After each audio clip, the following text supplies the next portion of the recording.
Imagine this, a wedding where no bells rang, where no guests laughed, and where the bride and groom shared the same blood. In a candlelit Virginia chapel, two siblings, bound not by faith nor by love, but by ruthless ambition, stood before a trembling priest. Their names were Caleb and Rebecca Whitford, heirs to a failing dynasty whose land was slipping into ruin. But tonight they swore to bind themselves not only in body, but in bloodline, to create heirs pure enough, they believed, to restore their fortune. What no one outside those walls knew, the Whitfords believed in ancient superstition, passed down in whispers, that sibling unions could awaken the seed of kings. They thought themselves chosen. Instead, they birthed something cursed. The Whitfords had once been pillars of Virginia society, their family crest, an iron serpent devouring its own tail, hung proudly above their ancestral estate, but time had rotted their fortune. Crops failed, debts mounted, and whispers spread that their land was cursed.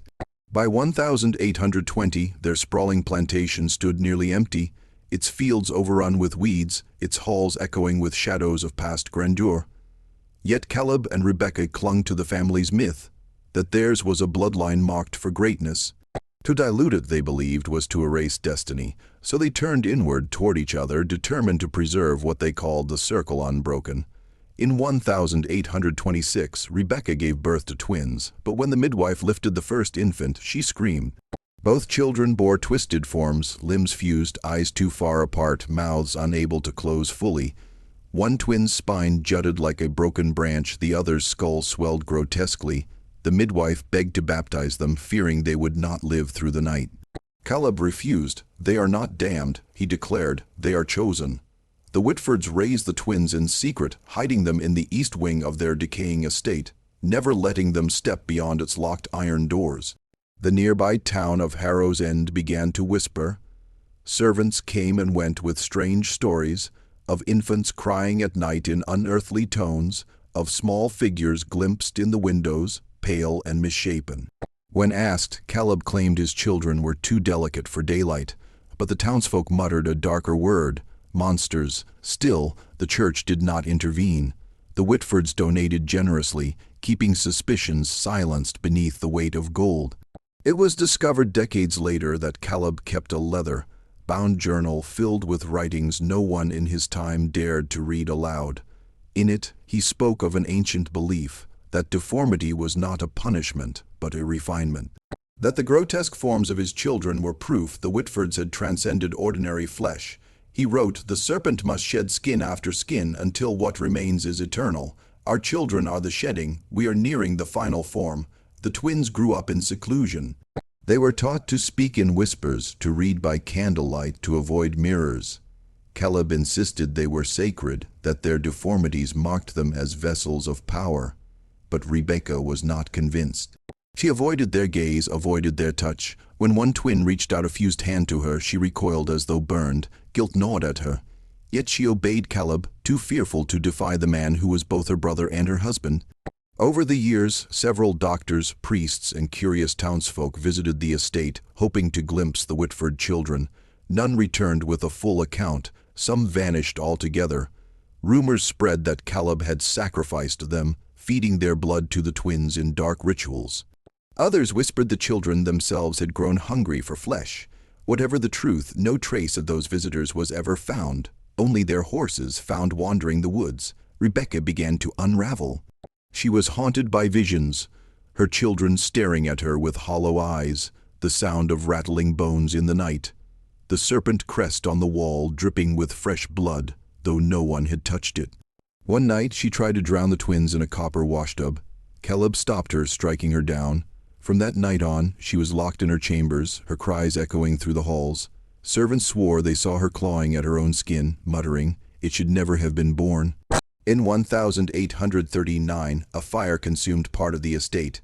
Townsfolk rushed to help, but Caleb barred them from entering the east wing.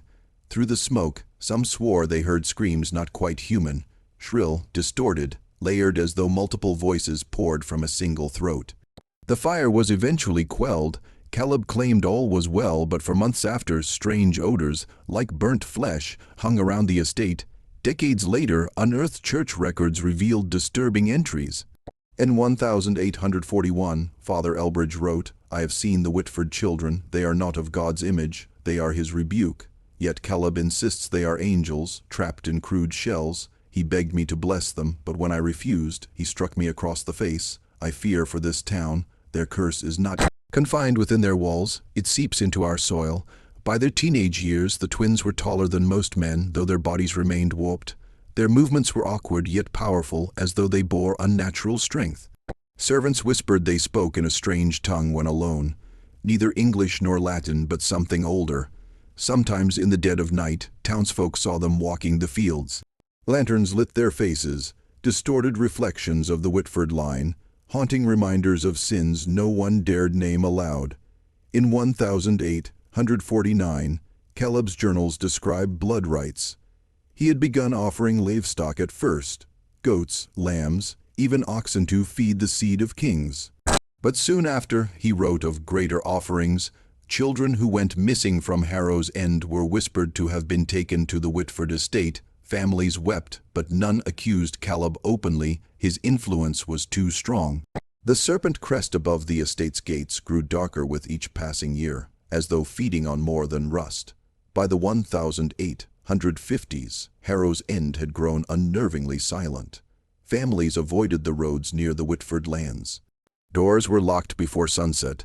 Bells tolled more often, funerals piling upon funerals, and yet the church refused to condemn the Whitfords.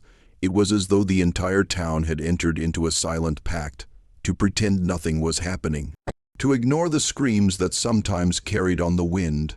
Rebecca was found dead in 1857. Officially, the cause was decline of the nerves, but servants claimed she had scratched the words "it is coming" into the walls of her chamber before she died. At her funeral, the twins appeared for the first time in public. Shrouded in veils, their warped forms caused gasps among the mourners. Caleb declared, "They are the proof of our faith." No one dared argue, but many fled the church that day, unwilling to look upon them again. During the Civil War, the Whitford estate was spared from Union flames. Soldiers avoided it, whispering it was haunted. Local legends claimed deserters who tried to loot the mansion never returned.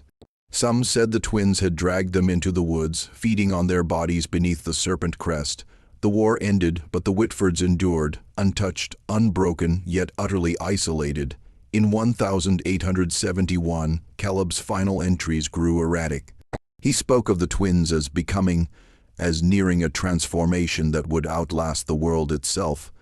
He wrote of serpents coiling through his dreams, of his children shedding skin that was not skin, of voices whispering through the cracks in the estate walls.